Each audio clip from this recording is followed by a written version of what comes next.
Well, for us to be having this conversation right now on TV, there must be a great change happening in the world. Oh yes, there's a terrific change happening.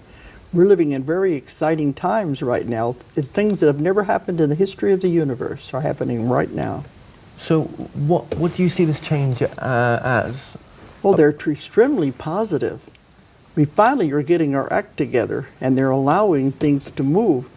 The entire Earth is moving into another dimension. Another vibrations and frequencies of the whole Earth are changing to what's called the New Earth. And this is in the Bible, too, in the book of Revelations, when they talk about the new heaven and the new earth. It's just that it's happening right now. And what are these changes going to be once they've happened? I mean, is the economy part of the change? Oh, economy won't matter at all. Well, the collapse of the current economy, I mean, is this part of this big change that's going on? You call it collapse, and we don't. It's that the world you're living in, okay.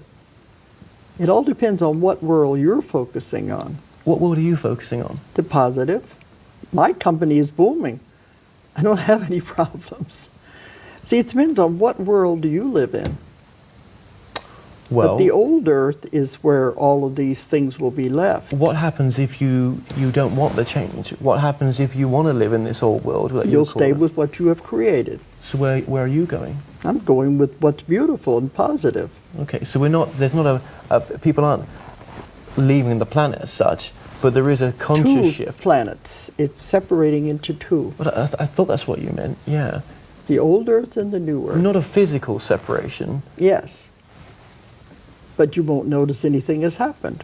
So are you talking about, like, for example, like a dimensional shift? Some of us, we're not going to know the shift's happened. Into another dimension. It's happening now. It started in 2003 and it's happening right now. We are moving into the new earth. And people don't even notice. It's not going to just be bam and you're there. It's a gradual thing. It's been happening. Do you think people are going to are finding, should I say, this change quite testing right now? Well, you're going through a lot of things to see. Main thing is getting rid of the karma. You're going through a testing time. Do you want to stay with the old earth? Do you want to stay on the wheel of karma? Or do you want to move on where there is no karma in the new earth?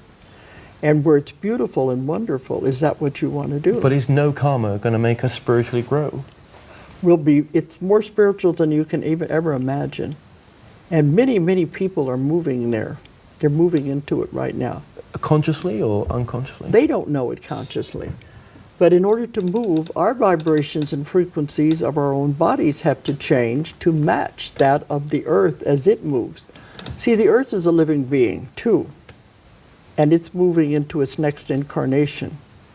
It doesn't care if we go with it. We're just as happy if we didn't go with it. We're like fleas on a dog.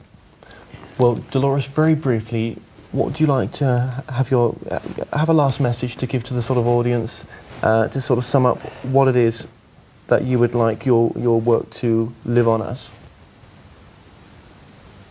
Well, I've got 16 books out there on every metaphysical subject you could possibly think of. I think I've covered it all, but then they keep saying I haven't. There's a whole lot more. But the last book I wrote in June is dealing with the new earth and what's happening and what we're moving toward, 2012, all of that, which doesn't mean anything. It's just a number. But I'm still writing more and more books, getting out as much complicated information as I can. We've got to that point. We want to learn more. We need to learn more. We need to expand. We need to evolve. You don't want to go backwards. We want to evolve onward. Many, many civilizations have got to this point before and they were destroyed because of man's greed and hunger for power. They said this time it won't happen.